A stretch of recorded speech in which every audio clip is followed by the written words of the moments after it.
fantástica, né, sobre carga imediata, quando e por quê. Professor, seja muito bem-vindo, a sala é sua. Muito obrigado, valeu mesmo, obrigado antes de tudo, pela oportunidade, até porque aqui nesse palco, muitos grandes mestres, os quais eu sou fã, já estiveram aqui, aparecem, acompanham, prestigiam, e o mais legal de tudo é que fazer parte disso em algum momento parece tão longe e de repente está tão perto, né? E aí vem aquela pressão associada à responsabilidade de você orientar e você ensinar, diagramar uma curva de aprendizado junto com outros colegas, né? Porque muitos enxergam como aluno, mas eu vejo como colegas com um pouco menos de quilometragem.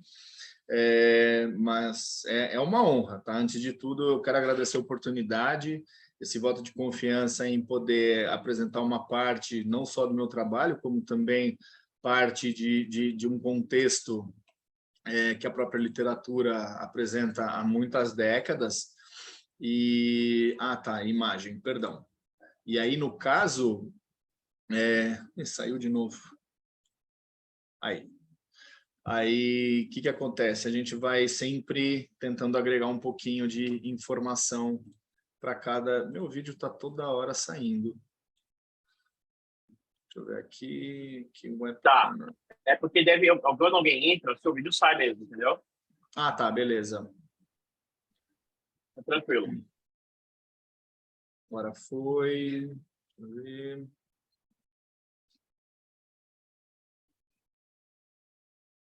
Mas é isso aí.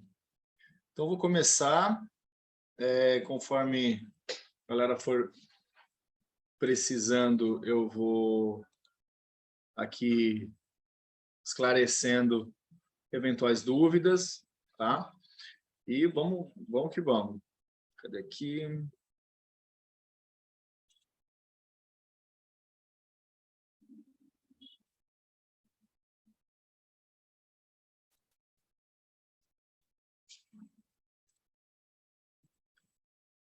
Perfeito, tá aí, você tá conseguindo expor a aula, cara, tá ótimo. Beleza? Beleza, tá ótimo. Então, vamos lá. Quando o Reed me procurou para dar uma palhinha sobre algum tema, o mais curioso foi que foi justo carga imediata, né? E carga imediata é um dos pontos que eu mais enxergava como medo desde a época da graduação. Desde 2003, 2004, eu pensava muito nessa questão de, poxa, como será a carga imediata, né? Eu nunca me esqueço quando o professor Ivo Contin falava que carga imediata é uma briga de cachorro grande. E, de fato, porque ao mesmo tempo que ela é palpável, ela pode se tornar imprevisível quando você comete algum furo no teu script de trabalho, né? Então, o que acontece? Quando o Lécio me convidou, uma das coisas que a gente ficou pensando como que a gente poderia colocar a tratativa desse tema. E seria exatamente do como, quando e porquê, né? Porque é muito fácil a gente pensar que é só ir lá, fazer uma fresagem, instalar um implante e está tudo bem. Quando, na verdade, é um pouco mais do que isso, tá? É um pouco mais do que só travar um implante. Então, na verdade, a gente precisa ter em mente que existe uma biologia, existe uma mecânica, existe uma prótese, existe uma oclusão, existe uma história por trás daquele paciente. Então, um dos pontos que a gente mais precisa levar em consideração é exatamente esse fator de trabalho com o paciente. Faço parte do RID, tá?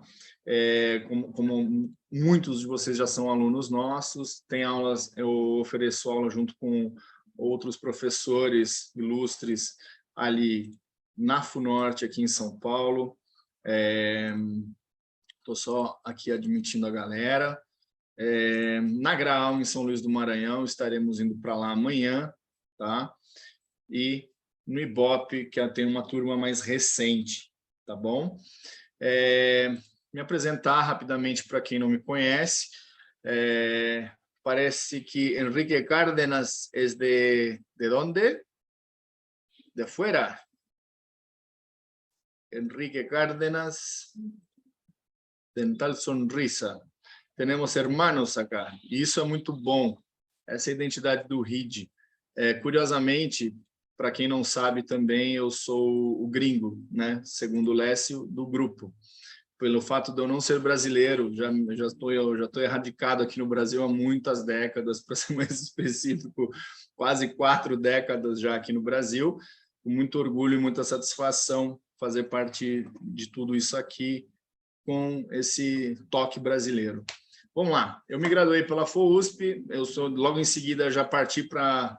Eu tinha feito estágio pela Fundação Oncocentro de São Paulo durante 3 anos e meio, trabalhando com prótese bucomaxilofacial, e dali me interessei muito em entrar nesse ramo para entrar, né, meu trauma não era só carga imediata, era também a parte de prótese, e foi onde minha chave virou completamente.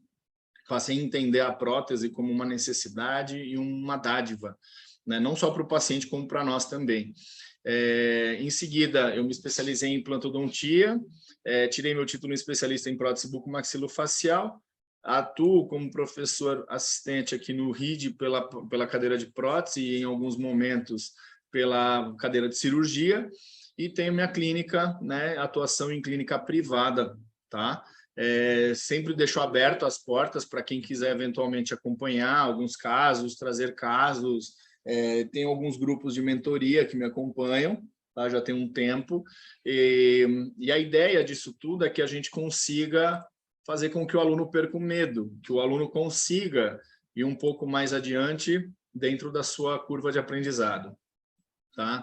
Então, uma das coisas que eu particularmente sempre penso não importa o quão devagar ou quão lento você traça a sua rota de construção, desde que você não pare, tá?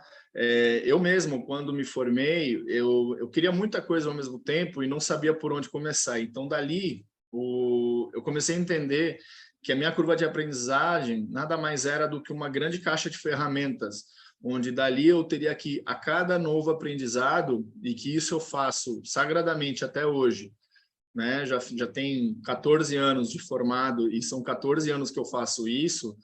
Todo ano eu me dedico a ser aluno, porque faz parte da minha curva de aprendizagem. Eu não tenho vergonha de falar isso. Ah, professor, mas você já é professor? Sim, mas eu sempre apostei na ideia de que o bom professor é aquele que sabe ser aluno em determinados momentos, sim, para dali a gente ter como cumprir aquela grande responsabilidade de ensinar alguém, tá?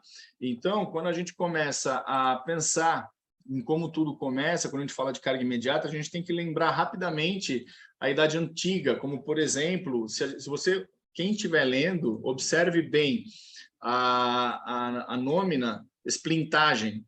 Esplintagem com fios de ouro. Essa esplintagem, curiosamente, por mais que eu esteja falando de idade antiga, eu também estou falando... Ortiz. Oi. Cara, eu acho que você não apertou o F5 da sua tela e ele não está passando para a gente, cara, o slide. Não? Espera aí. Não.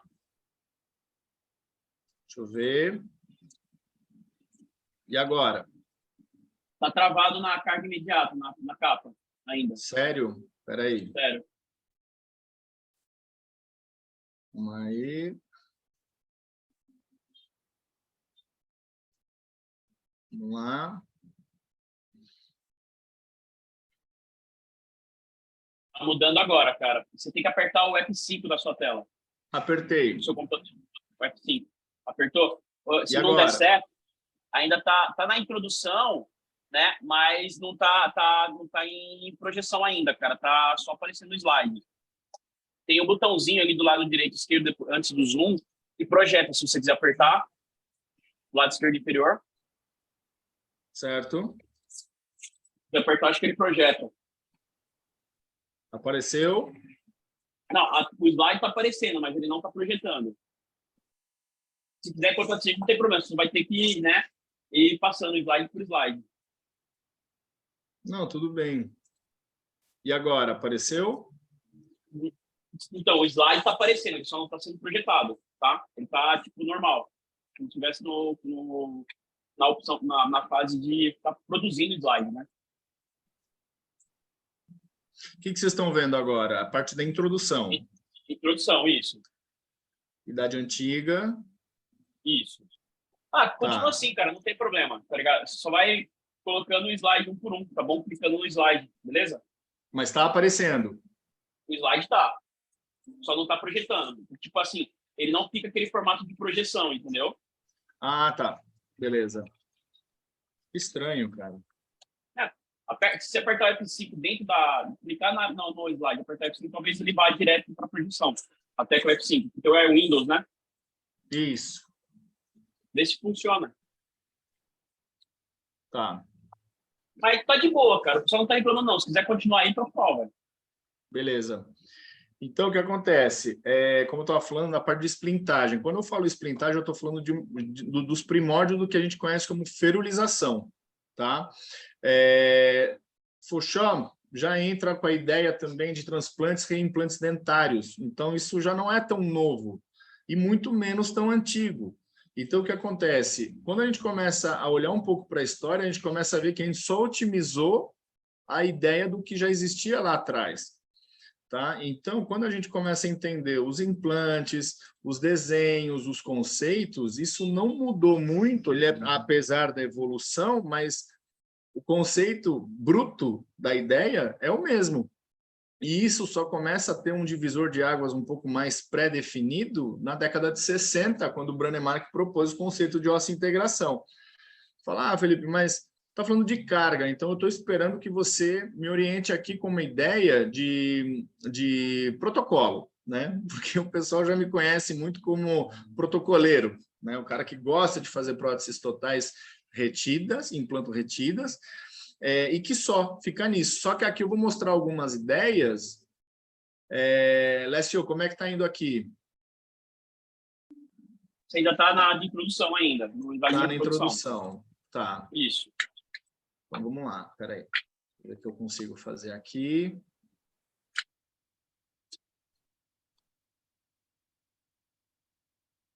Tá? Aí tá tranquilo? Tá ótimo, tá excelente.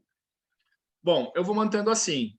Tudo bem? Beleza, perfeito. Tranquilo, Vou tá mantendo. perfeito. Se não der para ver alguma coisa, por favor, me sinalizem para que eu possa orientar da melhor forma possível. Tá? Em sequência, quando eu falo de perda dentária, eu preciso lembrar que, como eu falei logo no começo, eu estou falando de baixa autoestima, função e estética. E, em cima disso, eu já busco uma solução geralmente mais rápida e até mesmo imediata. Quando eu falo imediato, eu também posso corroborar com a ideia de imediatismo. Ou seja, um é para já e um é para daqui a pouco. Pensemos assim, tá? Na reposição da perda dentária, eu tenho que pensar que eu estou estudando não só o caso através de um planejamento reverso, mas eu também estou pensando em que tipo de perda que aquele paciente tem, seja ele num unitário, numa fixa, num hemiarco, num guia anterior ou até mesmo numa boca toda, né? E quando eu penso nesse tipo de desenho, eu penso desde o conceito de 1985, que que teve a sua releitura brilhantemente feita pelo professor Bianchini, Marco Aurélio Bianchini, do nível de rebordo alveolar, proposto por Lekholm Zarb, em 85. Então, eu tenho essa perda tanto tanto maxilar como mandibular, de uma maneira bastante centrípeta para um e centrífuga para o outro, ou seja, eu tenho uma perda maxilar bastante atrésica em volume horizontal, em altura também, mas eu tenho uma perda bastante expressiva em horizontal e muito mais vertical em questão de mandíbula. Então, isso faz com que eu tenha uma perda bastante, assim, cruel. E isso define muito a longevidade e o sucesso dos meus implantes quando eu penso em carga imediata. Tá? Mas antes disso, a gente precisa lembrar de um conceito um pouco mais vanguardista, né? Apesar de não ser tão vanguardista assim, que é o do MISH, de 2000, onde eu estou falando dos tipos de osso, tá? E as suas regiões, onde eu tenho o tipo 1, que está na região do mento e sínfise, tipo 2, anterior de maxila e posterior, tipo 3, anterior de maxila e posterior de mandíbula, e tem o tipo 4, posterior de maxila, que em tese seria o pior osso que a gente teria à disposição. Falando em histofisiologia óssea, desde a classificação de Guyton e Hall, 2005, e com as suas releituras ao longo dos anos e das reprojeções das edições de cada compêndio, ou até mesmo da literatura clássica, né? Não só artigos, como principalmente livros, a gente tem que lembrar que o conteúdo da histologia óssea, ela entra na ideia de osteoprogenitoras, células como osteoblastos, osteoclastos, osteócitos, células hematopoéticas, adipócito em zona medular, tem um tecido indiferenciado para que eu possa levar dali uma condição de diferenciação a posteriori. E quando eu pego, por exemplo, numa curva de reparo ósseo, eu tenho algumas fases que me definem o que eu posso fazer e quando e de que forma. Por exemplo, se eu pego na fase inflamatória, que é a primeira fase, que ela entra até os primeiros 15 até 20 dias, ela já logo em seguida entra na fase do calo não mineralizado, ou até mesmo da massa osteoide, onde eu tenho células osteoprogenitoras, tá? Bastante abundante, eu tenho um tecido inflamatório ainda em involução, tá? Depois da agressão, que foi ou através da fresagem, ou da instalação do implante, ou de uma exodontia, ou um pouco de tudo. Tá? E logo em seguida eu tenho aí a evolução de todo o conteúdo ao longo do tempo, onde eu tenho entre essa primeira zona vermelha até essa lilás, eu tenho pelo menos aí uns 28, 30 dias. Então eu estou falando de uma zona de perigo, eu estou falando de uma zona de cuidado, onde eu instalei o implante, tive uma alta carga, tive uma estabilidade primária, só que eu não posso sair mexendo no monta e desmonta, como eu já tive casos em que alguns alunos perguntaram, poxa, professor, eu fiz uma carga, mas eu não sei o que aconteceu. Eu perdi depois de 2 meses. Ah, tá, mas como foram os controles? Ah, eu desmontei a prótese umas 5 vezes nesse meio tempo. Ou seja, você gerou alguns contratempos que eu vou elucidar ao longo da aula, que é exatamente um dos fatores mais essenciais no sucesso de uma carga imediata. Independente, eu não estou entrando no mérito do tipo de implante, não estou entrando na marca, não estou entrando em quantos newtons você colocou lá naquela aplicação de carga. Mas eu estou falando, sim, de como você conduziu isso depois. Que nem eu falei logo no comecinho. Você pode colocar um implante, você pode ter um travamento altíssimo, tá? Só que você não necessariamente vai conseguir ter uma sobrevida interessante num caso como esse, tá? Deixa eu só ampliar um pouquinho aqui. Aí. Então, o que acontece? Quando eu penso na fase inflamatória, ela é a mais perigosa. Por quê? Porque eu começo a ter um pouco de tudo, né? Desde a fase da fibrina, com células osteoprogenitoras, tá? E em seguida eu tenho uma proliferação epitelial de mucosa e, ao mesmo tempo, involução da fibrina, que vai dando espaço aos osteoblastos, que vão sintetizando matriz óssea não mineralizada, gerando aquela massa osteoide que eu comentei. Em evolução do tecido de granulação, eu começo a ter uma crescente dessa matriz óssea não mineralizada, uma estabilidade dela, e, consequentemente, eu começo a ter uma massa difusa, um osso mais reticulado, tá? Então, quando eu começo a pensar em que tipo de célula que eu tenho ali, eu tenho desde célula mesenquimal, que se desenvolve para uma osteoprogenitora, o padrão de proteína vai mudando, eu tenho a fase do pré-osteoblasto, que diferencia em osteoblasto até se tornar um osteócito, uma vez que ele é aprisionado pela matriz sintetizada pelo osteoblasto. Quando eu falo de carga, eu tenho que lembrar também, antes de sair, isso estamos ainda na introdução, tá, galera? Para que eu possa falar com bastante tranquilidade do como, né? Como que é uma carga, como vai ser a carga, tá? E se eu não tiver tudo isso na minha cabeça, a tendência é que eu tenha uma perda, seja ela precoce ou até um pouco mais tardia, sem justificativa. Ou às vezes com muita justificativa, mas com baixo teor de interesse clínico ou até mesmo científico. E isso é péssimo. Por quê? Porque principalmente a maioria do nosso público hoje aqui, que são alunos, eles não podem se prender de forma alguma à ideia de vai lá, põe o parafuso e vai embora. Não. Pelo contrário, você tem que entender o que vai acontecer depois, seja para unitário, uma fixa ou até mesmo um protocolo, tá? Então, quando eu penso em classificação de cargas, eu estou falando dela que ela vai ser imediata, precoce, convencional ou tardia, tá? E isso começou lá na terceira conferência do ITI Consensus, ou seja, onde a gente tem os grandes mestres, os grandes pensadores, através de pesquisas, revisões, e eles entram num consenso científico sobre o que você vai aplicar daqui para frente, o que é aceito pela literatura, o que é embasado pela literatura, para que dali você tenha uma definição do que é imediata, que vai desde 24 a 72 horas, você tem a precoce, que leva de uma semana até 2, a convencional, que é aquela clássica que todo mundo conhece, que vai de 3 a 4 meses até 6 meses, proposto por Brannemark lá em 83, e ao Breckson também, e você tem a tardia, que é aquela que ultrapassa a convencional. No entanto, quando você pega, por exemplo, a classificação da Academia Europeia de Osseointegração, você pode resumir isso em imediata convencional e imediata não funcional. A imediata não funcional é aquela que a gente conhece na prática acadêmica como estética imediata. É aquela onde a gente faz a prótese, tem a carga, coloca um provisório, mas deixa ele fora de função. A função ela é secundária. Tá? E, por último, em 2018, o ITI, de novo, na sexta conferência, perdão, ele entra, de novo, com uma combinação das partes, onde você tem a restauração tipo carga imediata, classificada em tipo A, a carga precoce tipo B e a carga convencional tipo C. Já no protocolo de instalação, você tem instalação imediata, que é aquela onde você faz a exodontia e coloca o implante no mesmo instante. Instalação precoce, tipo 2 e 3, que é onde você tem um período logo em seguida, que seria em torno do 2º ao 3º mês de exodontia. E você tem instalação tardia, que entre aspas, é aquele sonho de quem está começando, né? Não quer ter problema, não quer ter que fazer reconstrução, não quer ter que fazer nada para poder instalar um implante sem grandes problemas. Diante de todo esse preâmbulo, agora sim eu posso começar com como. Como que eu faço uma carga imediata?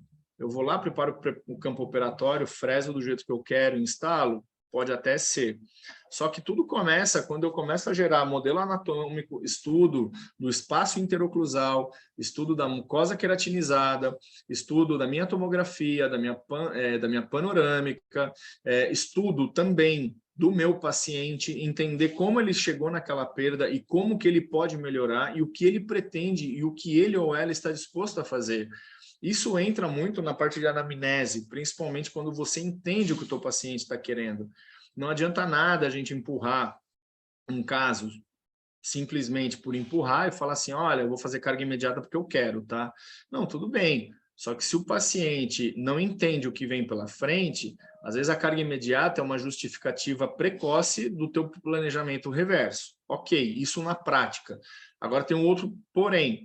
E se o paciente, de repente, está com tamanho medo de entender o que é uma prótese fixa, quando ele, às vezes, passou 10, 12, 15 anos sem nada na boca? E essa demanda no Brasil, ela ainda existe. Ou até mesmo quando ele tem aqueles 3, 4 dentes que ainda simbolizam a última dignidade desse paciente, para que ele possa, às vezes, por causa de 4 dentes, ele fala, não quero extrair e partir para um aplainamento ou uma osteoplastia qualquer, para dali eu me embasar na necessidade de usar uma prótese fixa. Ou, às vezes, ele não está nem aí, vai lá e opta por tirar mesmo. Às vezes, o paciente chega com uma doença periodontal muito avançada, num nível de disbiose que vai muito além do que a gente gostaria, e, invariavelmente, esse paciente cai numa ideia de protocolo e, às vezes, até numa condição de carga imediata. Mas, para isso, todo esse começo precisa ser esclarecido. Todo esse começo, todo esse passo a passo precisa ser colocado em prática. Tá? O guia cirúrgico ele é essencial nessas horas, por 2 grandes motivos. Tá? O primeiro, o paciente tem uma previsibilidade do que ele pode ter, não é do que ele vai ter, até porque existe uma diferença do que pode e do que ele terá. Tá? E isso envolve muito a expectativa do paciente, então isso precisa ser trabalhado à força. Tá? Uma vez que você tem isso na mão, é sempre legal partir para uma prova de dentes, um mock-up, para que o paciente possa corroborar com a ideia do planejamento e você não ter dor de cabeça depois, tá? Até porque, antes de começar, tudo que se explica é ciência, depois disso é justificativa, é excusa, tá? É desculpa, tá bom? E aí, uma vez que a gente começa o nosso planejamento, a gente tem aí que pensar como que esse implante vai travar lá.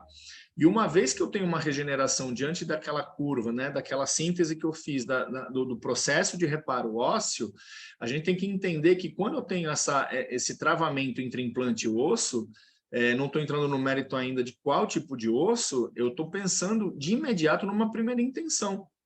Quanto maior esse imbricamento, melhor essa primeira intenção, tá?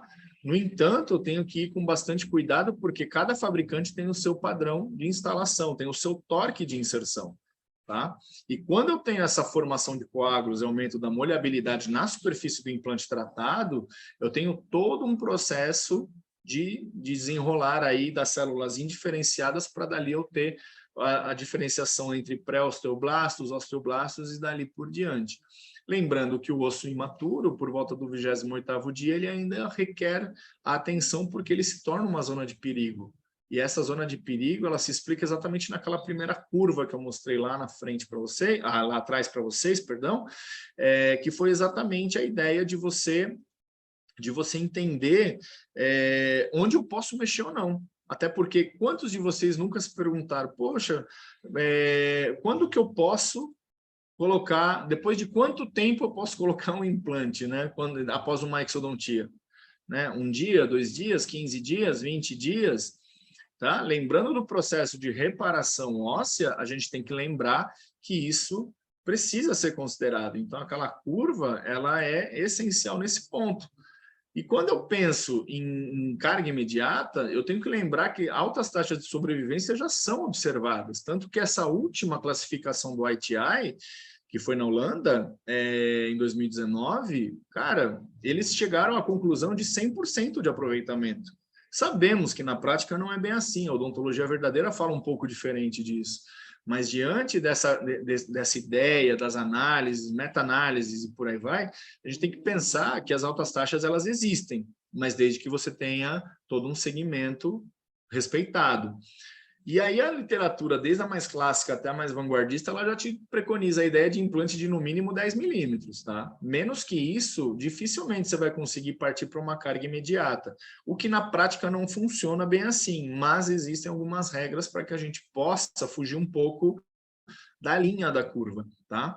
E isso faz com que a gente comece a observar alguns pontos que passavam em branco, como, por exemplo, redução da parafunção, levantes de mordida lá no nosso planejamento reverso, evitar macro e micromovimentações ao extremo, tá? E com torque de no mínimo 32 para cima, ou seja, depende do que o seu implante proporcionar, do que ele permitir, aí sim você consegue subir tranquilamente o seu score de sucesso com carga imediata. Quando eu fui perdendo o medo da carga imediata, eu falando agora empiricamente, tá? Eu fui perdendo o medo não porque o implante travava, mas era exatamente porque como o tecido periimplantar respondia. Tá? E aí, quando a gente começa a ler um pouco mais, estudar um pouco mais e ter um pouco mais de vivência clínico-científica, principalmente depois que, isso eu falo com bastante zelo e com bastante orgulho, quando o Lécio me resgatou do escuro, digamos assim. O que é o escuro, né? Eu saí do mestrado assim muito frustrado na época, porque eu vinha com muitas ideias e lá na USP, pelo menos, eu peguei um departamento que me vetava muito, né? Eu não podia sonhar, não podia pensar em grandes projetos. E aí eu fui deixando para lá, deixando quieto, até o dia que eu conheci o Lécio. E quando a gente se conheceu, o santo bateu a ponto da gente conseguir se permitir oportunidades. Então, quando ele começou a soltar um pouco o cabresto e, ao mesmo tempo, abrir a porteira, eu comecei a estudar um pouco mais, mas assim, de maneira um pouco mais crítica. E aí você começa a entender que boa parte do que você já fazia tem um fundamento, e o legal de entender esse fundamento não é só você entender, mas também você ter um amparo legal. Tá?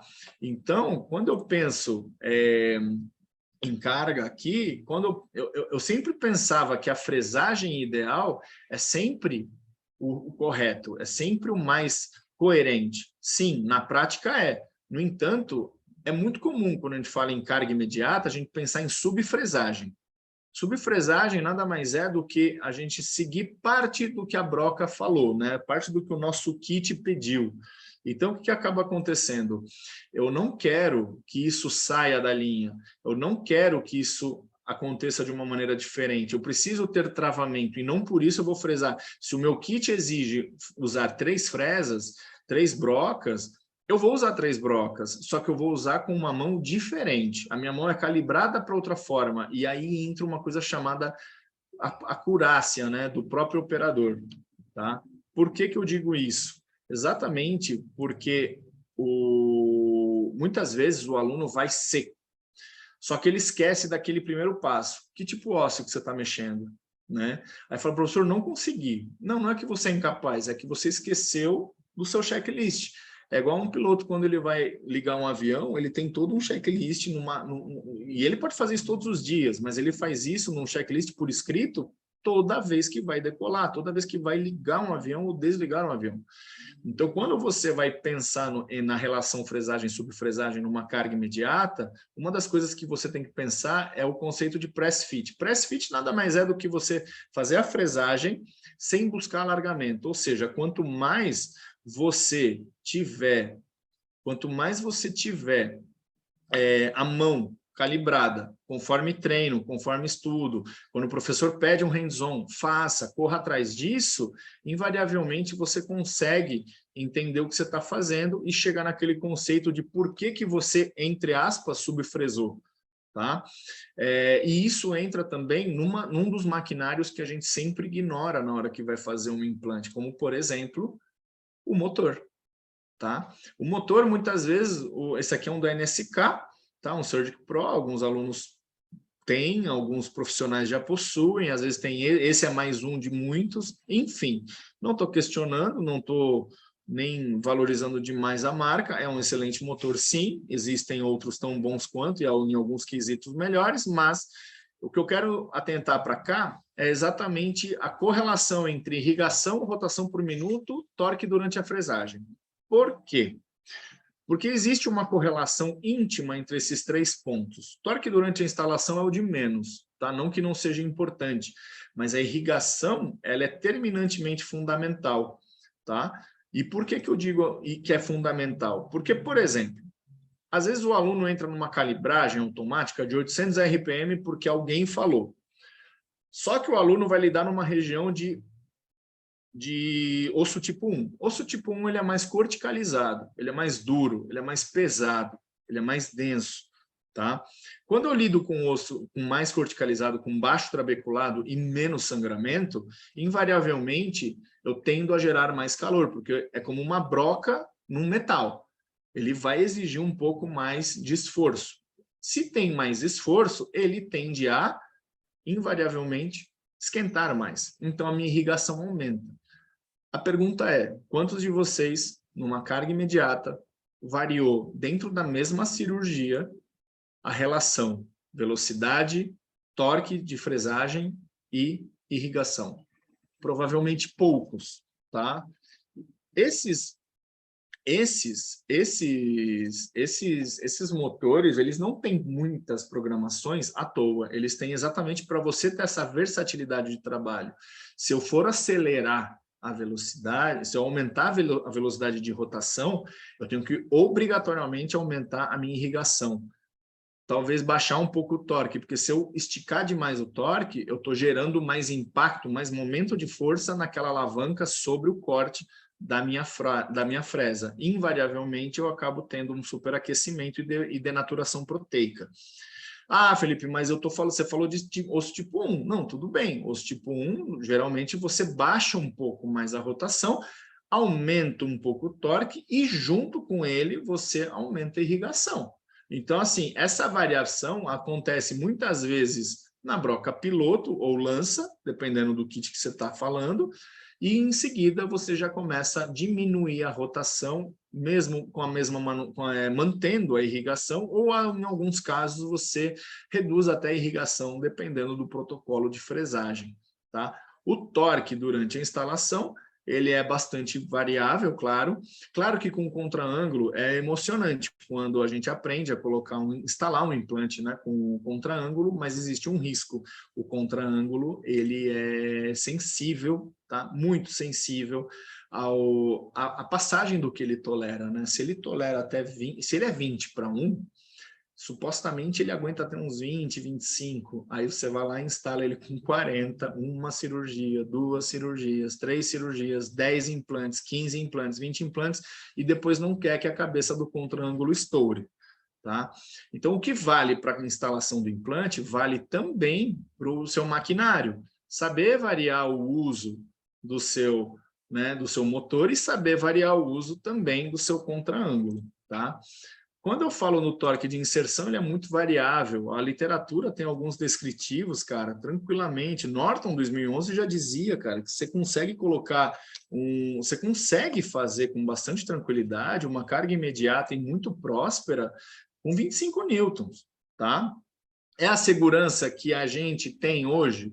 Talvez não por hábito, tá? Mas funciona, né? Lembra daquela carga imediata não funcional? Que é a estética imediata, você pode fazer, você pode aplicar, ou às vezes até usar, ou partir lançar a mão da confecção do provisório, né, feito de maneira personalizada, tá? Que é o famoso CPP, né, o cicatrizador provisório personalizado. Tá? Então, diante disso, você consegue impor uma carga, né? Mas para isso, você também tem que lembrar um outro fator, chamado estabilidade primária. Tá? Essa estabilidade primária é quem vai garantir, pelo menos, o travamento do seu corpo do implante sobre o leito ósseo. Tá? Então, essa racionalidade no torque de instalação precisa acontecer. Tanto é verdade que alguns sistemas, por mais nobres e top que eles sejam, eles não toleram alta carga. Por exemplo, se eu pego um titânio alumínio vanádio, que é basicamente o grau 5, ele tem um módulo de elasticidade quase que o dobro, ele tem em torno de 78% acima do titânio grau 4. Comum, convencional, usinado e duplamente jateado. Só que, se eu der um alto torque nele, será que o meu remanescente ósseo tolera aquilo? E aí vem aquela dicotomia, né? Pô, se eu der alta carga em pouco osso, eu posso até travar. Mas a pergunta é, eu vou ter vascularização na hora da neoformação óssea daqui a 3, 4, 5, 6 meses? Entendeu? Então, a gente tem que tomar muito cuidado, porque, assim, estabilidade primária é necessária, a gente tem que tomar muito cuidado, que carga imediata nem sempre é quando você dá infinito. Eu brinco muito com os alunos, na verdade, os alunos brincam comigo, eles falam que até em papel, em até folha de sulfite eu consigo dar carga. Assim, não é mentira, mas eu ao mesmo tempo me preocupo com isso, porque isso não pode fazer parte da curva de aprendizagem do aluno. Aí você fala, pô, por que você não muda isso? Porque a minha mão já calibrou de tal forma que eu não posso deixar o aluno fugir do que a literatura preconiza. Se a literatura ou o fabricante pediu para você instalar 40, 45 newtons, para por ali. Entendeu? Quantas vezes o próprio Lécio mesmo já tentou me matar por causa disso, porque ele falou, cara, como que você me coloca um implante, né, com a haste passando da marcação máxima? Assim, é legal na hora de tirar um sarro entre amigos, mas honestamente, na parte clínica, isso não é legal. Até porque você pode gerar uma avaria com o drive sobre a parte interna de encaixe do implante e você pode viciar, estragar o drive, que é a chave de instalação, ou você pode, às vezes, amassar ou até mesmo perder parte da marcação da indexação interna do seu implante. Então, isso faz com que você tenha problemas futuros na hora de encaixe de um pilar, de um munhão, de um mini pilar, ou até mesmo de uma UCLA, tá? Então, tem que tomar bastante cuidado com isso para não ter dor de cabeça. Tá? Quando eu falo em estabilidade primária, a gente tem que pensar em osso corticalizado, onde quando ele é muito duro, a gente tem que pensar numa macro e microgeometria mais trabalhada, ou seja, a gente tem que pensar que a gente tem aí pelo menos o finado Mich. O que acontece? A gente tem que pensar que quanto mais duro o osso, mais na boa o implante tem que entrar, apesar do travamento quando eu quero uma carga. Tá? Quando eu tenho um osso mais poroso, a gente já lança a mão hoje de kits, como por exemplo, de osteodensificação, ou às vezes alguns sistemas eles já entram com a ideia de conicidade da macrogeometria, favorecendo baixa necessidade, né? Baixas vezes, poucas vezes, perdão, de fresagem para que você possa ter uma instalação mais direta e mais objetiva. Alguns sistemas, a Emplacil mesmo, tem dentro do mesmo kit a possibilidade de você fresar 5 vezes para chegar no implante ou 2 a 3 vezes para chegar no mesmo implante, só que com uma macrogeometria mais cônica. Estamos falando da mesma marca. Tá? A própria Straumann, dentro do kit básico deles, você tem lá fresas com perfil cilíndrico e fresas com perfil cônico. Então, qual que é a intenção disso aí? Exatamente variar o grau de estabilidade primária em relação ao perfil do corpo do implante. E, diante disso, a gente tem que lembrar que a gente tem basicamente alguns tipos que favorecem, pode ser uma rosca em V, que já tem um perfil mais cortante, você tem a rosca em trapézio invertido, que favorece muito a compactação óssea, você tem a rosca quadrada, que é o padrão bastante escrito da própria Ankylos, por exemplo, que é um implante que ele tem um perfil mais cilíndrico, ele entra travando com raiva, muitas vezes, dependendo do leito ósseo, mas ele favorece, assim como outros também. O Black Fix Profile mesmo, da Titânio Fix, que a gente usa muito nos cursos, são implantes que têm perfis que favorecem a carga imediata. Então, muitas vezes você judia do drive, judia da plataforma, judia do corpo, judia do paciente, às vezes até o pescoço do paciente, para conseguir fazer uma carga imediata. Tá? Independente se vai ser unitário, se vai ser fixa, se vai ser múltipla, no caso, prótese tipo protocolo, e aí a gente tem que tomar muito cuidado como a gente conduz o nosso caso. Com relação a unitários e fixas de pequeno porte, galera, o pessoal fala assim, mas fazer carga em unitário? Por que não? Tá? Só que a gente só tem que lembrar de algumas coisas antes de tudo. Tá? A classificação de Kaplan e colegas, desde 2005, ele já deixou bem claro assim, a classificação dos alvéolos, o tipo de perda alveolar.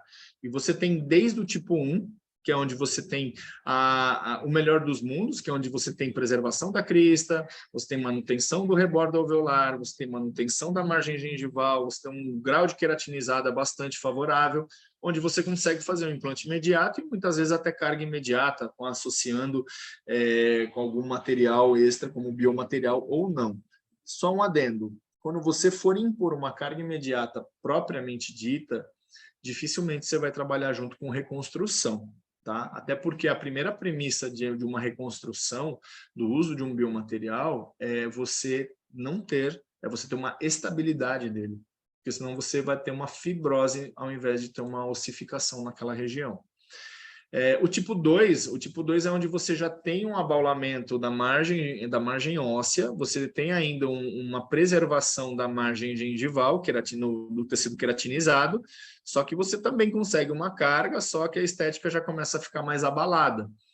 No grau 3, você já tem uma concomitância das bordas, então você já tem uma leve depressão onde você requer algumas correções adicionais, como um conjuntivo prévio, uma pré-reconstrução, já começa a namorar a possibilidade de fazer uma ROG, e aí você já começa a se afastar um pouco da carga imediata.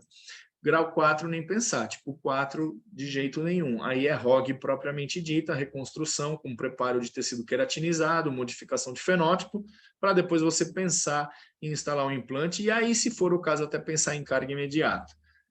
Por que eu digo isso? Por exemplo, esse primeiro caso aqui à esquerda, pasmem, foi o primeiro caso de estética imediata que eu fiz na época, tá? Eu estava terminando a especialização e o legal para fazer o TCC na época, né? Os alunos do RID hoje eles são iluminados, né? Porque é só, né, entre aspas, fazer um artigo, participar de um artigo, escrever um artigo, ler, aprender um pouco mais para dali o cara fugir do que eu não consegui fugir na época, né? Então, o que acontece? Aqui foi um dos casos que, na época, eu usei até um Black Fix, o cilíndrico ainda, não foi nem cônico, não existia o Black Fix Profile. Ele foi feito uma exodontia, o paciente estava com uma raiz residual bastante feia, não encontrei a foto nos meus arquivos, mas aí foi feita a exodontia, instalei o implante, tá? E dali fiz a carga imediata direto sobre úcula, tá? Sutura feia pra caramba, não tinha cuidado, zelo nenhum com pério, tá? Mas estabilidade primária legal, tinha dado em torno aí de... Quem já usou titânio fix sabe que ele atinge até o infinito, e o infinito é uma incógnita para nós, mas deve ter dado seus 60, 70 newtons com bastante propriedade. Não fiz conjuntivo nessa ocasião, condicionei com provisório, 15 dias depois, fazendo uma faceta sem vergonha, consegui isso aqui. Eu não tinha muita noção de preparo, né? O professor Newton Gurgel me mataria por isso aqui, ou me orientaria devidamente, desde então eu ficaria um pouco mais craque. Mas dali, o que acontece? Eu consegui depois manter uma zona de transição bastante favorável, tá? Então, o que acontece? Depois de 90 dias, cara, eu estava terminando a especialização. Ah, era fora da curva. Não, na verdade, eu só segui a receita do bolo, tá? Só segui a ideia. Assim como também existe uma outra técnica que eu sou muito fã, sorte.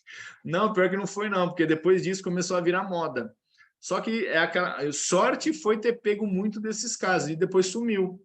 Depois eu parei de pegar unitário, fazer estética imediata, assim, carga imediata, não funcional. Começou a ficar um pouco, né, um pouco fora, tá? Mas aqui, na época, foi o professor Pedro Feitosa, que foi o coordenador do curso, ele que pediu para tirar uma foto, porque ele falou, cara, ficou muito legal. E quando apresentou, o pessoal, assim, só o fato do caso clínico já era o meu TCC, já estava resolvido. Uma das estratégias que a gente pode usar como carga imediata também, o que alguns não defendem, tá? Não é muito a premissa do RID, de antemão, talvez eu possa ter essa liberdade de falar pelo time, que é o socket shield. Tá? Eu, particularmente, gosto muito de usar a estratégia como método de trabalho, que consiste em manter parte ou secção ou fragmento de dentes sem lesão, sem histórico de endopério, sem lesão refratária de endo, nem nada disso, tá? E íntegros em relação à sua origem, nível radicular somente, tá? A fim de promover manutenção do terço vestibular da raiz do elemento, a fim de manter a arquitetura local e assim não perder a tábua óssea vestibular. Ah, Felipe, você está me dizendo uma forma mais científica que eu consigo evitar o biomaterial? Se eu estou buscando carga, quanto mais coisa do paciente eu tiver, melhor. É claro que nem todo paciente vai vir iluminado, recheado de osso na tábua vestibular, principalmente de canino a canino superior e até mesmo inferior. Tá? Por isso mesmo que foi uma estratégia que desde a época da especialização eu busquei saber, apanhei muito, já me ferrei muito, perdoem o termo, mas essa é bem a verdade. Já quebrei muito a cara com o soft shield, mas também já tive muito sucesso. Se eu colocar na balança, eu diria que estamos numa relação ali de pelo menos 80% de aproveitamento, tá? Confesso que hoje a literatura ela ainda é um pouco obscura, apesar de não ser uma técnica contraindicada. O shield nada mais é do que ele consiste em ficar um trecho da raiz, que é composto de hidroxiapatita ok ali, originária, com seu ligamento periodontal, e invariavelmente eu instalo o implante na mesma nômina da regra de 5 triângulos. Por exemplo, quem já teve aula comigo sabe que eu sigo muito a ideia de respeitar o tecido mole e dali ter um deslocamento do longo eixo, né, o axis aqui do meu implante instalado mais para a palatina, para dali eu buscar um osso basal como travamento.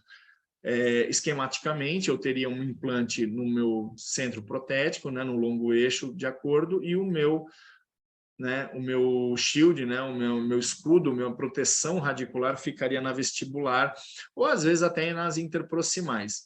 Clinicamente, eu teria essa imagem, onde eu tenho a raiz devidamente trabalhada, margem da crista com 2 milímetros de fôlego entre o bordo do shield e o osso. Lembrando que se o osso for muito delgado, não aconselho usar essa estratégia. Por quê? Porque o osso fica débil, ele fica muito frágil e, consequentemente, pode estourar a sua tábua vestibular, assim como nesse caso aqui. Nesse caso, a paciente aqui foi feito um rolinho, né, para a gente tentar melhorar o perfil da margem gengival dela. Aqui foi feito um pré-preparo, ela estava com tudo isso destruído, igual do lado de cá do 22. Aqui a gente estava começando o preparo, foi feito um implante aqui, tá? Por questões financeiras, ela não conseguiu bancar o provisório para a gente poder personalizar um por um. Aqui eu fiz a secção e deixei parte da vestibular, para que depois eu instalasse o implante, tá?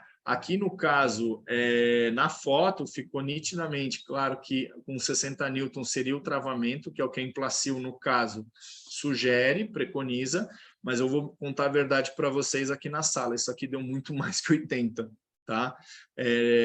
O importante é que essa secção da raiz ela seja o mais inerte possível. Isso aqui tem que continuar imóvel do jeito que você viu, isenta de lesão, como foi descrito ali no conceito. Aqui foi instalado um HI na ocasião, tá? Por determinação da gerência e coordenação da clínica, que foi prestado serviço, e nada mais. Depois foi instalado o provisório e a paciente nunca mais voltou. E assim ficou, já deve ter um pouco mais de ano, tá? Mesma coisa para fixas pequenas, tá? Fixas pequenas, a gente condiciona tecido com bastante previsibilidade, a gente pode colocar um acrílico, aqui o acrílico ficou tão polido que parece porcelana, tá? E aqui no caso a gente consegue trabalhar bastante de maneira previsível. Essa carga ficou uma carga não funcional, tá? Ela está fora do contato, tá? Ela está bem fora do contato, então ela consegue, mas a ideia aqui é personalizar tecido, tá? O Shield Ossintegra, na verdade, ele tem uma simbiose aí, tá? Ele não chega a ser uma osseointegração propriamente dita. Na verdade, ele tem um imbricamento mecânico entre as roscas do implante que você usou com o coágulo que está no intermeio, tá? E nada mais. Pode ter a formação... Eu já vi algumas literaturas, inclusive casuística de colegas, que eles, sim, apresentaram através de tomografia, o que é muito difícil conseguir num paciente que tem um resultado legal, ele não volta, entendeu? Principalmente se ele já entrou na prótese. E o legal desses caras é, principalmente depois da prótese, você fazer o follow-up deles, depois sei lá, de 1 ano, 2, até 3, ou mais, se possível, mostrando o quanto que você tem de osso ali no intermeio. E isso conta. Tá? Mas chega a formar uma massa osteoide, uma lâmina muito fina de osso, mas o segredo aqui, doutora, é exatamente você não ter a mobilidade do fragmento que ficou, tá? No caso de próteses totais, para quem já me conhece um pouco mais, fala, bom, agora a aula começa, mais ou menos, porque a gente vai falar um pouco do que todos já sabem, mas mesmo assim a gente retoma, tá? O mundo ideal, quando a gente tem duas subgengival, sim, ele tem que ficar pelo menos nível de margem da crista óssea, ou seja, você tem que pensar aqui nos tipos, se a gente pegar a classificação de Kaplanis, a gente está falando de pelo menos nível ideal, então tipo 1, 2. Se você tiver ali pelo menos um pouquinho como descer, ô Mário, que está aqui a Ana Letícia, doutor Mário, de Goiás. Então, Mário, doutor, o que acontece? O senhor pode fazer o seguinte, você pode descer 2 milímetros, tá? Que é o que Kahn já preconizava desde 2010, 2011, para que você tenha um favorecimento, tá? Da ligação entre tecido queratinizado quando trabalhado com o perfil do seu implante, tá? Que mais? Então, aqui, no caso das totais, tem um mundo ideal. Tá. Tranquilo. Não, fica tranquilo. Me desculpa até pelo nome, não. Eu fui pelo nome do identificado. Aqui no caso, como a apresentação deu falha, a construção era gradativa. Considerem as linhas verdes primeiro. Aqui é a diferença entre um protocolo que chegou para mim de maneira aleatória para fazer uma manutenção, e aqui foi feito por uma mentorada minha, lá de São Luís, doutora Luísa de Marilac. Tá? A Luísa, ela pegou muito bem o jeito de confeccionar, principalmente desde o provisório até a prótese final, uma reabilitadora do protocolo, onde a gente operou junto esse caso, a gente fez o All-on 4 e a gente diagramou exatamente na configuração de um polígono o mais próximo do perfeito. O que eu quero dizer com o mais próximo do perfeito? É o polígono de Roy. Quando eu sigo a ideia do polígono de Roy, eu estou gerando distâncias entre a minha aresta, entre a minha reta anterior de compressão-tensão e a minha reta posterior de compressão-tensão também. Ou seja, se vocês se atentarem para a linha vermelha, essa linha vermelha, ela nada mais é do que uma linha onde eu tenho uma distância que eu chamo de A de anterior e P posterior, tá? Onde ela vai chegar na nômina de AP vezes 1,5, ou seja, se essa distância, um exemplo hipotético, for de 6 centímetros, o meu cantilever me permite, a minha distalização da prótese me permite ir 6 mais a metade de 6. Tá? Ou seja, é o número daqui vezes 1,5 é o tanto que eu posso esticar. Moral da história. Felipe, ficou fácil fazer protocolo agora. Ficou. Se você tiver um bom retalho, se você tiver um bom material, se você compactuar com uma boa fresagem, né, no conceito press fit, com certeza você vai conseguir fazer protocolo a rodo. Tá? Então, o que acontece? Por isso a linha azul. A linha azul nada mais é do que o meio que esticou da linha vermelha. Em compensação aqui, eu não tive o mesmo, por dada a proximidade da zona AP, onde a minha distância antero-posterior ficou reduzida, consequentemente, meu braço de alavanca ficou reduzido também. Então, isso faz com que, além de eu não ter uma configuração ideal, eu começo a ter problemas também nessa formação de flange entre a seleção, entre a zona de assentamento da prótese, tá? Em relação ao rebordo. E isso faz com que eu tenha um acúmulo de placa, um mau odor e, consequentemente, um abalo da biose periimplantar. Então, eu tenho que tomar muito cuidado com isso, porque quando eu penso de uma maneira mais expulsiva, por mais que ela toque a gengiva, eu tenho que pensar também em como que eu vou selar essa prótese. Ah, Felipe, mas o paciente ele quer fechar. Não, tudo bem, ele vai fechar, você vai fechar. Mas para isso você vai usar um provisório que permita você condicionar esse tecido desde cedo. E daí vem uma vantagem da carga imediata. Não, 1,5 centímetro não, doutor. Aqui, ó, qual o tamanho máximo do cantilever que você preconiza? Na verdade, você sempre vai medir a distância, tá? Você vai pegar os 2 pontos centrais da emergência da ação do parafuso, ou seja, de onde o parafuso passa, até a intersecção da linha posterior. A distância que você encontrar aqui por régua, paquímetro, sonda, o que for, você vai multiplicar por 1,5. É o máximo que o teu cantilever vai conseguir de cada lado. Em outras palavras, um exemplo hipotético aqui, para ninguém mais se perder. Se eu colocar um implante aqui, se eu colocar um implante aqui e outro aqui, com um comprimento acima de 10 milímetros, e fizer um braço de um lado, perfeito, como se fosse um triângulo equilátero, ou isósceles, pelo menos, tá? E pegasse essa distância com essa distância e gerasse o primeiro ponto em relação à intersecção do segundo ponto, eu teria a grande vantagem de conseguir fazer uma alavanca mais estendida. Tá? O único problema é que, se for um implante muito curto, eu vou sobrecarregar meus implantes, por mais que eu ferilize todo o conjunto. Tá? Deixa eu ver aqui. Ah, tá. Beleza. É importante entender isso, esse cálculo de 1,5 já é preconizado desde o MICH até, muito antes até. Na verdade, o próprio Albrechtson já vinha com esses primórdios, tá? E aí o MICH simplesmente melhorou todo esse conceito, toda essa contextualização.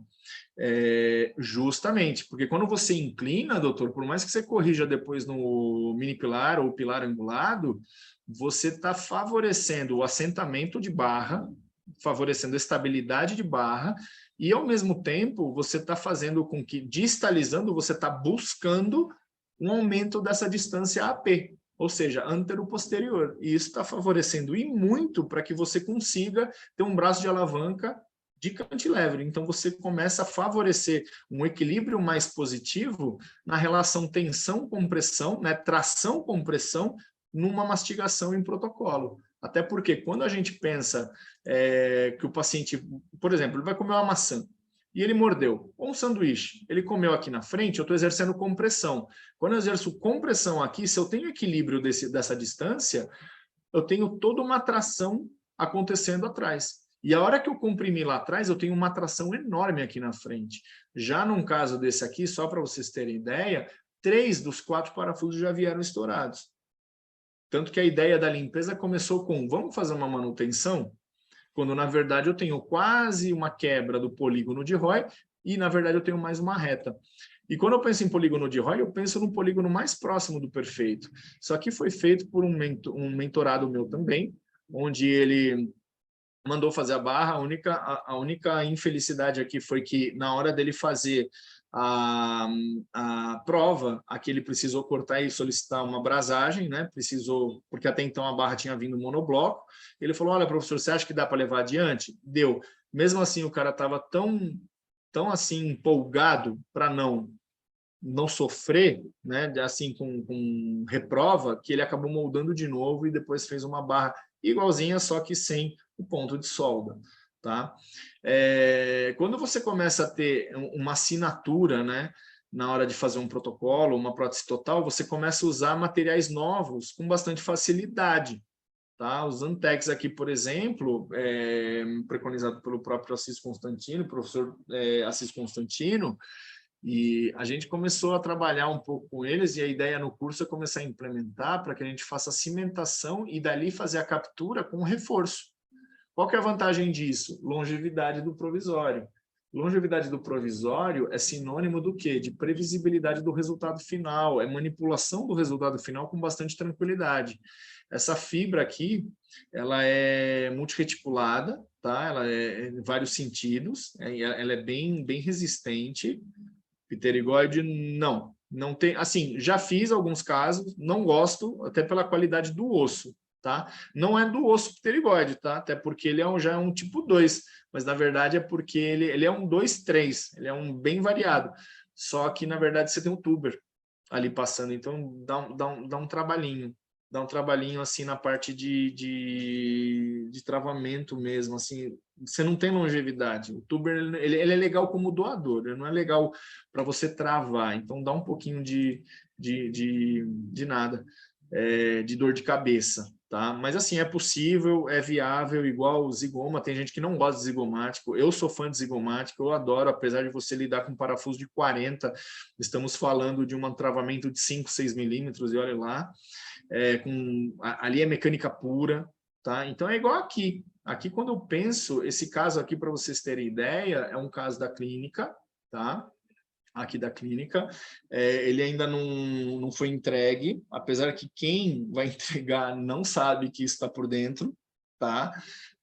Que é um dos dentistas que trabalha aqui comigo, e não está sabendo, tá? E a ideia é essa, é fazer esse cego transnasal. Funciona, eu faço muito, funciona por causa do fator bicorticalização, tá? E funciona mesmo, tá? Pode ir bastante seguro que não tem erro. O que eu recomendo muito é fazer o descolamento da fossa, tá? Se for possível. O Matheus aqui escreveu, porque ele está tentando entender quem é que está entregando, tá? O caso, mas quem está entregando não sabe que é esse caso, porque eu preciso entender como que ele vai responder. E até aqui está indo bem, vamos levar adiante, mas só para vocês entenderem que fica fácil trabalhar com qualquer material quando você tem essa lógica de distribuição dos implantes de acordo com o osso, disponibilidade óssea e fresagem e travamentos adequados, tá? Transsinusal também já fiz, tá? Já fiz muito na época da especialização, isso já tem uns bons anos. Meio que comecei a ficar fã ali, tá? Confesso que o transsinusal, ele dá uma certa intercorrência no quesito sinusite, tá? Mas sou muito fã também, eu gosto muito de fazer o transsinusal, não o direto, porque tem a estratégia direta onde você sai rompendo, no mesmo princípio de Stella, quando você rompe, você gera uma canaleta interna e sai destruindo, entre aspas. Eu prefiro ainda abrir a janela, levantar e fazer o transsinusal mesmo não enxertando, tá bom? No caso, quando eu defino um polígono, uma das coisas que eu penso é exatamente a distribuição dos implantes, para que a gente possa ter aqui uma tranquilidade. Vocês vão falar, Felipe, mas por que esse implante aqui na frente? E eu explico. Aqui existe uma estratégia chamada cutback em protocolo, onde você faz o travamento só posterior, a partir do pilar canino até o que sobrou de região de tuber ou pré-tuber. Só que o que acontece? Você sofre uma deflexão muito intensa aqui na frente.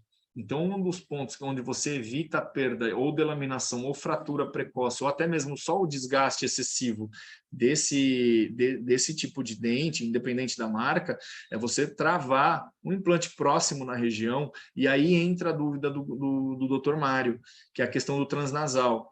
Ou com esvaziamento de nervo, de fossa incisiva, né, do canal incisivo, ou você faz uma dissecção, ou você faz um deslocamento, né, do nervo, e aí você consegue travar fazendo um pentágono, né, que não deixa de ser um polígono também. Então, quanto mais equidistante a aresta, melhor. Se eu quisesse que ficasse perfeito, eu deveria ter outro aqui, onde está o meu cursor. Aí eu teria um All-on 6 com bastante previsibilidade. Tá? Mas a ideia é que o protocolo tem um desenho, tá? Quando eu falo de carga imediata, eu penso nisso, é poligonal. Se eu não souber onde eu vou colocar meus implantes, não adianta nada eu travar ele com 200 newtons, que eu vou ter problema na minha alavanca. Até porque a ideia é o aluno, é o profissional chegar num follow-up como esse aqui, né, de 9 anos, como se nada tivesse acontecido, só tem placa, não tem mais nada, tá? Approach palatino só com a proteção das roscas pelo tecido palatino, que acha sensacional por causa do padrão de queratina que eu tenho no palato. Até porque o palato, como ele é doador, ele favorece muito. O grande problema, doutor, é que o pessoal faz approach palatino pensando em só jogar o implante para trás, mas levemente para trás. O approach palatino nada mais é do que aquele deslocamento real do corpo todo do implante, ou seja, você está 100% em osso basal. Approach palatino não aceita osso alveolar, assim, o resquício de osso alveolar. O approach palatino ele é 100% osso basal. O osso basal não perde. Assim como também se perder não regenera. Então, o que acontece? Tem que tomar muito cuidado na conduta em si. Aqui, por exemplo, ele foi crestal. E ficou mantido desde então, passei um pouquinho de eritema aqui, mas nada que não possa ser resolvido, tá? Para quê? Para não acontecer surpresas como essas daqui, né? Aqui eu vou puxar só um pouquinho a imagem. O paciente chegou num caso de carga imediata, tá? Chegou com isso aqui. Aí eu falei, tá bom, o que a senhora precisa? Ah, eu acho que só tem que apertar ela porque ela está um pouquinho solta.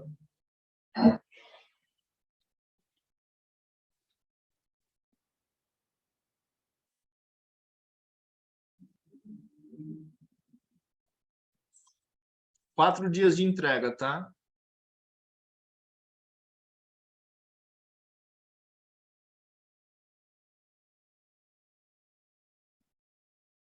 Solta. Solta, solta, solta.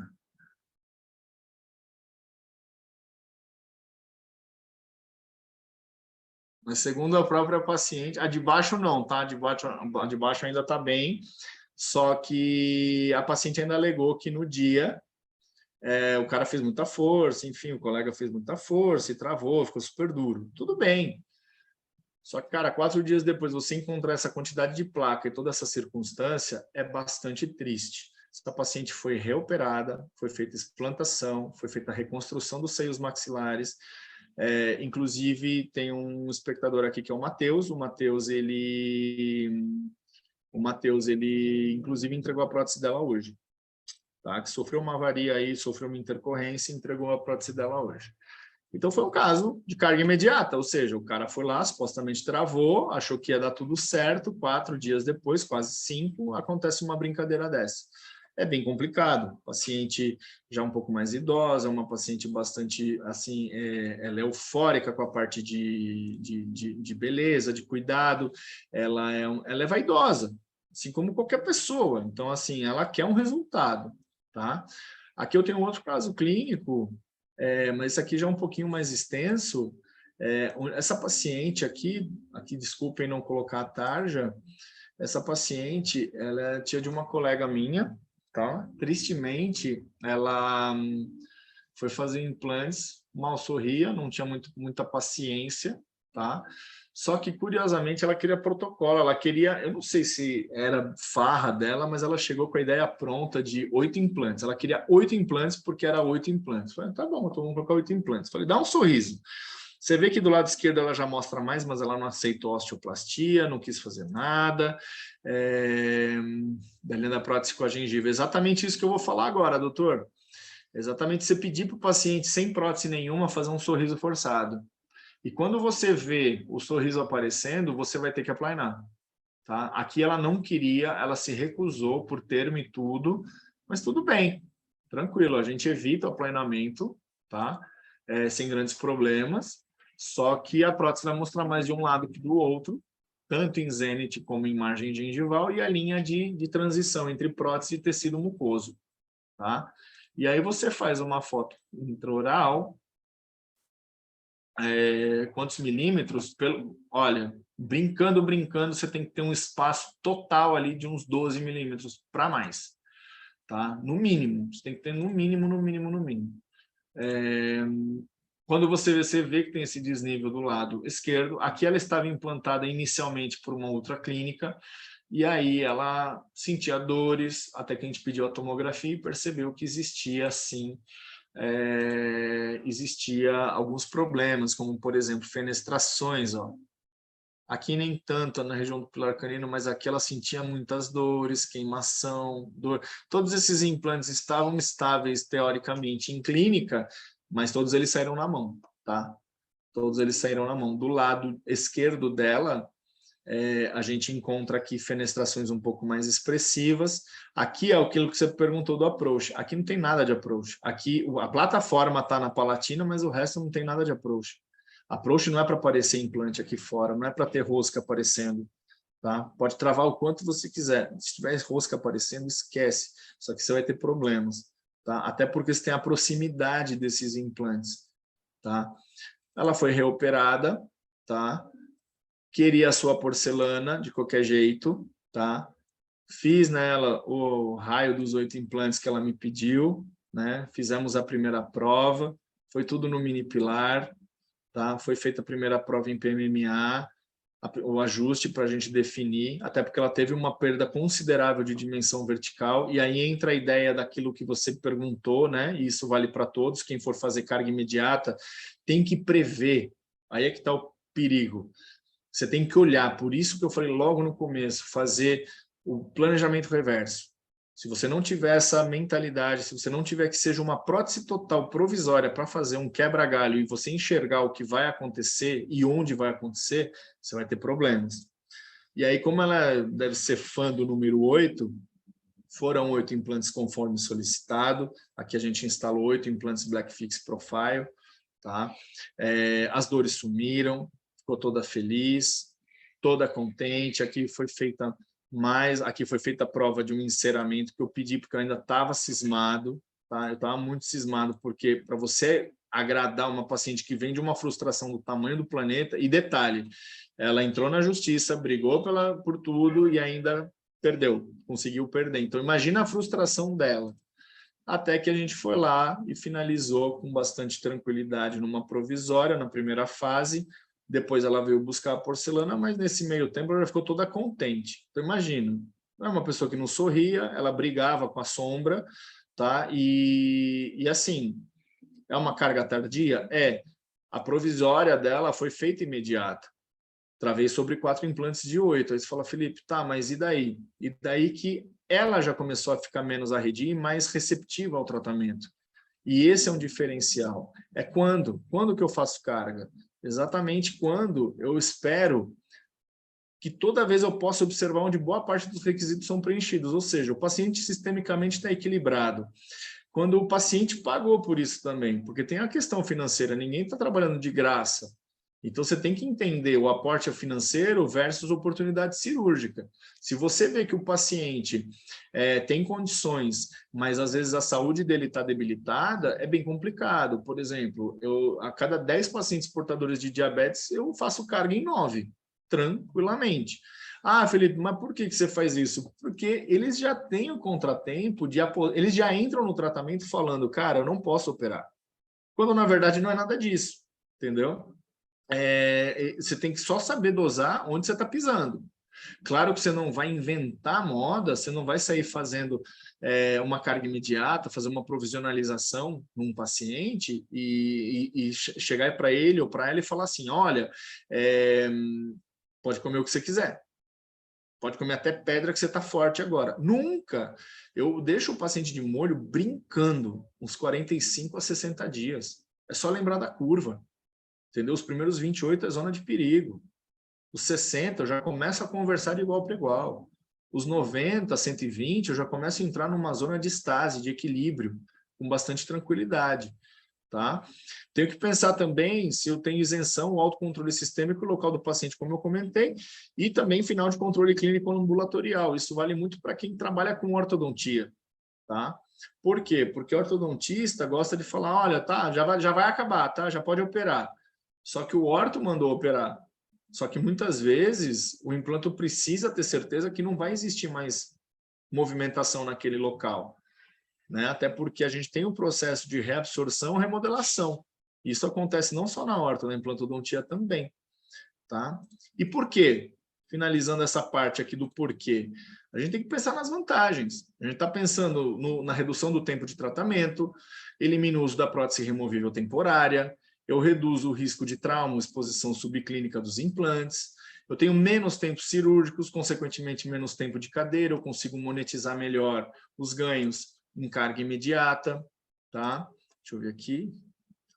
Ah, não sei porquê, mas gostei de você, Felipe. Obrigado, doutor. Obrigado. Então, a ideia é essa. A carga imediata ela não pode ser um algoz. A carga imediata tem que ser uma estratégia. Vai ser para todo mundo? Não. Em alguns casos, é melhor você dar um passo para trás do que 2 para frente e depois ter que andar 50 para trás para recomeçar. Dá muito mais trabalho depois recomeçar e corrigir do que qualquer outra coisa. Tá? Dentre as vantagens, eu tenho maior confiança e autoestima inicial do paciente, eu tenho estética e projeção do que eu vou fazer, se alguma alteração precisar acontecer, eu estou em momento de mexer, tá? Seja por condicionamento tecidual ou até mesmo na hora da estética branca, favorecimento da cicatrização óssea, eu favoreço muito, muitos estudos mostram, principalmente o De Santis já falava que a ideia é que você tenha assim, estatisticamente, no começo, a cicatrização óssea é um pouco mais dificultosa quando eu penso em carga imediata. No entanto, conforme a maturação óssea acontece, ela é praticamente igual. Ela não muda numa carga tardia. Tá? Com a abordagem para pacientes com hábitos parafuncionais como bruxismo, indicado carga imediata, não vou te falar que seja contraindicado, tá? Mas eu vou te falar que você, de imediato, já começa paciente, antes mesmo de pensar em operar, de montar o campo cirúrgico, é trabalhar a oclusão. Trabalhar a oclusão, pensar em levante, montar num articulador semiajustável, investir um pouco mais de tempo no preparo desse paciente para que ele possa ser viável. No fundo, todo mundo é possível, tá? Entendam isso. Todo mundo pode fazer carga imediata. Hoje em dia, o implante... Hoje em dia, pouco se discute osso-integração. Hoje se discute mais estratégia de tratamento e tempo de tratamento, né? E finalização. Você não... Então, o que acontece? Todo mundo pode. Mas se ele tem uma parafunção, invariavelmente você vai ter que entrar com placa, você já vai ter que falar com o paciente, já vai deixar bem claro que Botox não trata bruxismo, entendeu? Assim, vai ter que entrar com terapias adjuntas quando necessário, tá? Mas todo mundo pode. Partam dessa premissa, até paciente, portador de diabetes, pode também, pode, sem problema algum, desde que você tenha todo um controle, desde o começo da anamnese até o final. Tá? E principalmente no transoperatório. O que eu quero dizer transoperatório? Entre uma prótese e outra. É onde os pacientes desaparecem. Tá? É isso que não pode acontecer. Aqui na clínica, quem me acompanha sabe muito bem que eu faço a cirurgia hoje, semana que vem o paciente já está aqui. 15 dias depois ele está aqui de novo. Um mês depois ele está aqui de novo. Por quê? Porque a zona de perigo, como ele está na zona de perigo, essa zona de perigo, né, clinicamente falando, ela dura pelo menos 2 a 3 meses. Depois disso, você começa a soltar o paciente. Você não vai soltar logo de cara, até porque se você falar, relaxa, fica tranquilo. Esse fica tranquilo para uma paciente que está louca para comer um torresmo, é um perigo. Pode delaminar um dente, pode fraturar, pode gerar uma micromovimentação acelerada e precoce, e aí você vai ter problema na reparação óssea. favorecimento do condicionamento anatômico de tecidos moles, principalmente em unitários fixas, tá? Em protocolos também, tá? Muitas vezes você consegue, dependendo do padrão de perda do paciente, se ele é um PF1, é muito mais necessário. Se é um PF2, é alternativo ao operador, vai muito da acurácia e da mão do profissional. Agora, se for um PF3, dificilmente você vai conseguir condicionar do jeito que o pessoal vê por aí no Instagram, tá? Apesar que às vezes a gente consegue fazer alguns milagres. Desvantagens. Desvantagens, eu gostaria que vocês atentassem muito para essa frase, cara. Isso aqui foi genial. Onde a falta de juízo é uma fonte de lucro para a falta de vergonha. Por quê?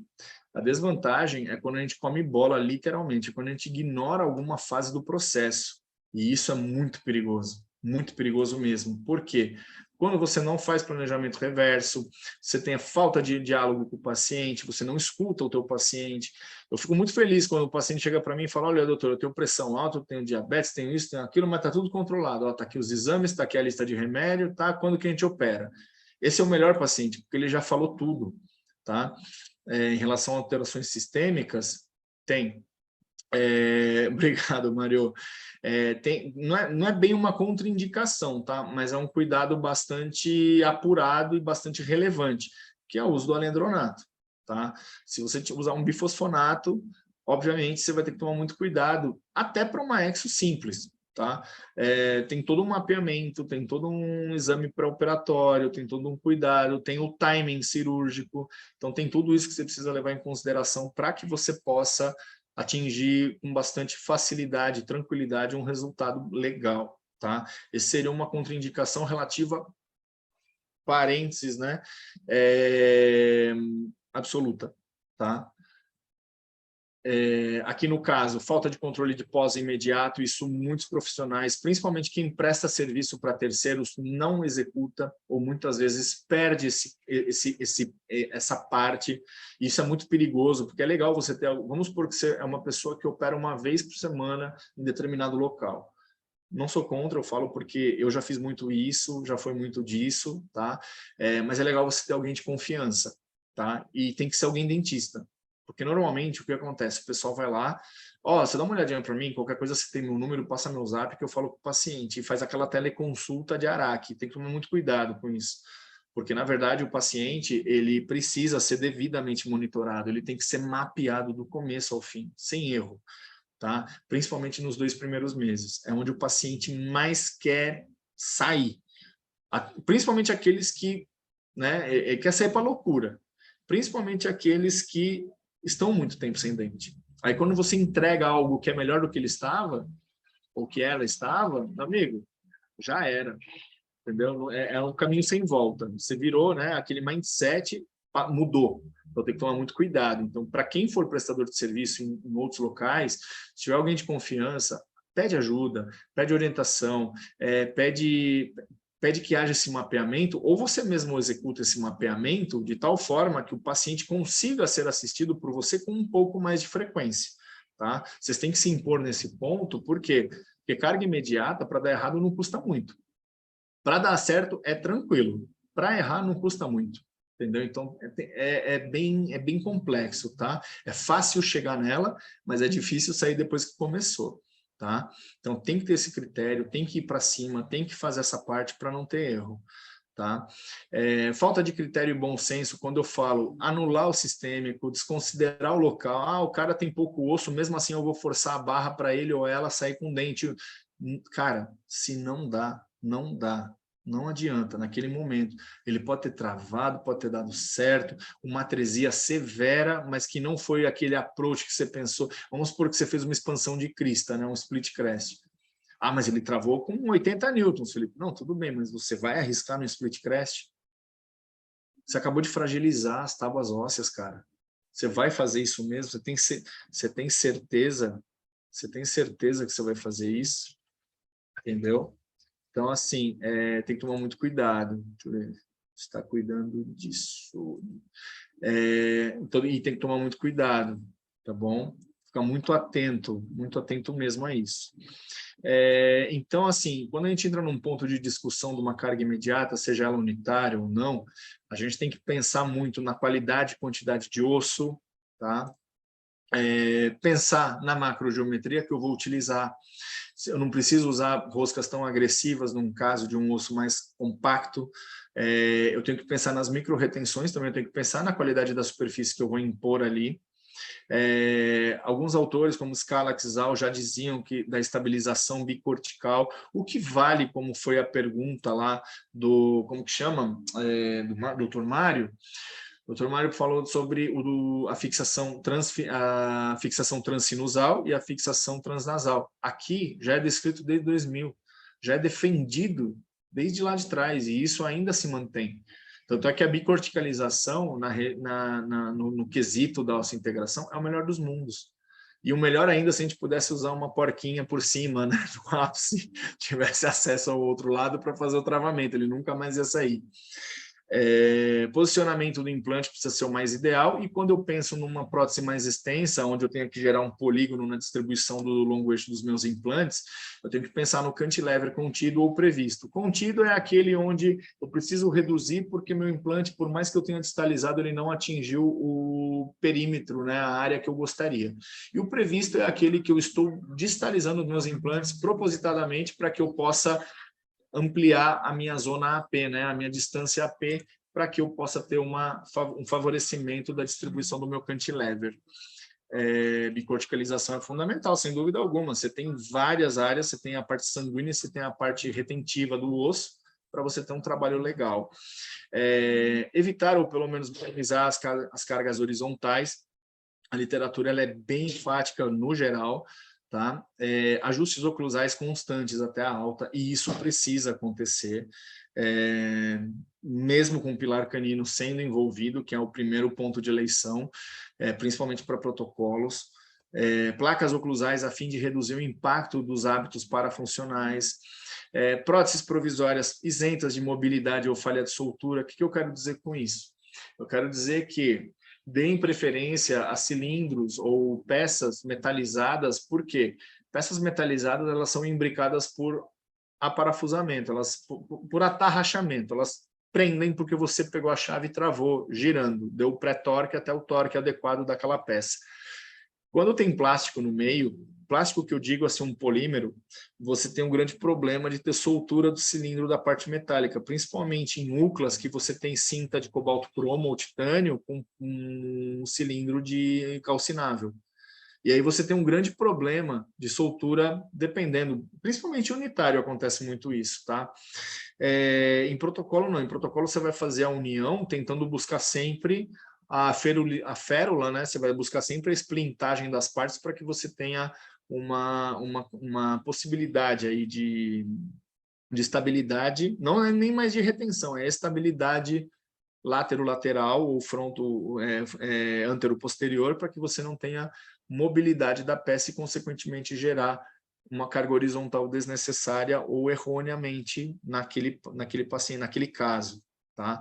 Falha de soltura é exatamente isso, você não pode travar sem garantir que você está estabilizando a peça. Por exemplo, uma carga imediata em protocolo. A primeira coisa que você faz quando você instala o mini pilar que você selecionou é trava ele de verdade. O que é travar de verdade? É você conseguir impor uma carga no mini pilar, de acordo com a ordem do fabricante, seja 20, 25, 32 newtons, você trava lá e ele mexe. Por quê? Porque o seu travamento dali para frente não vai passar de 20.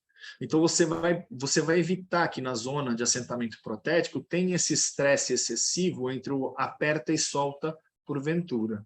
Tá? Estamos preocupados com tecidos adaptáveis.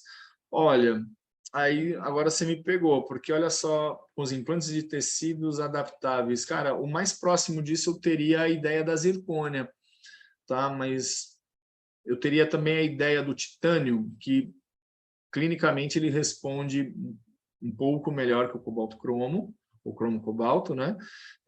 Em relação à disposição do tecido. Só que vai muito além disso, vai muito mais à mão do operador.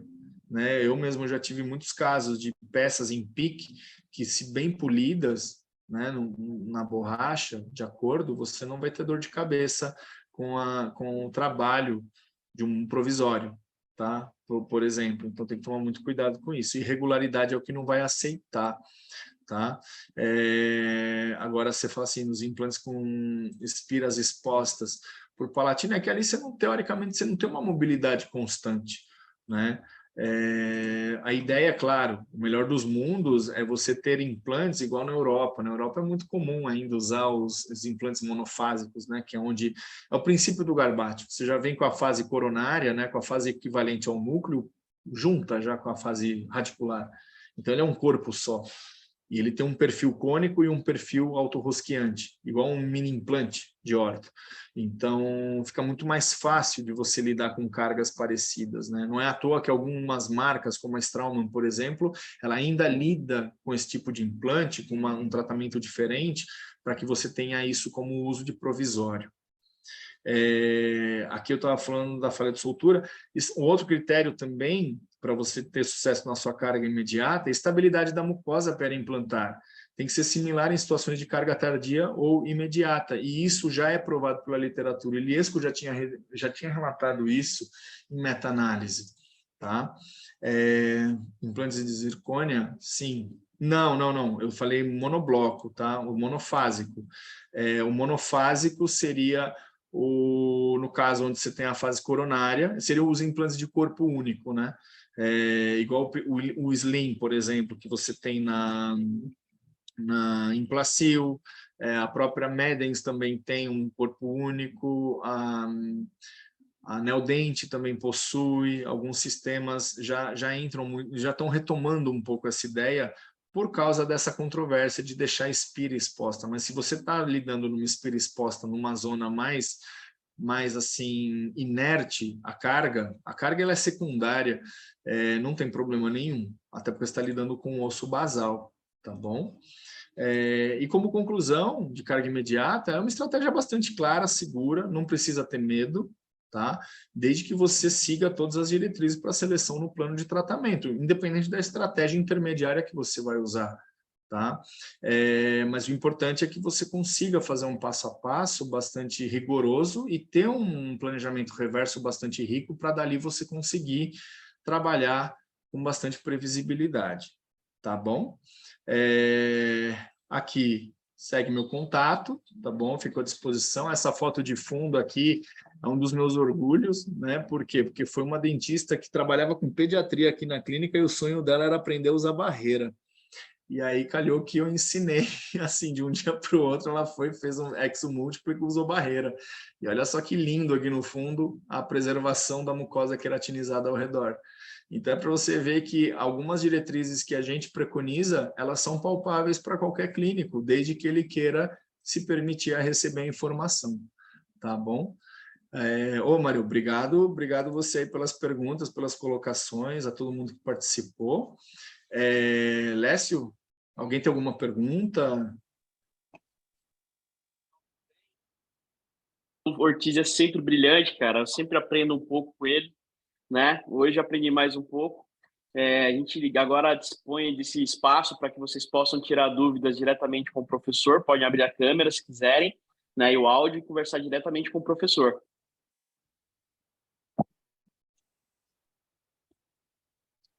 Obrigado, pessoal. Valeu mesmo.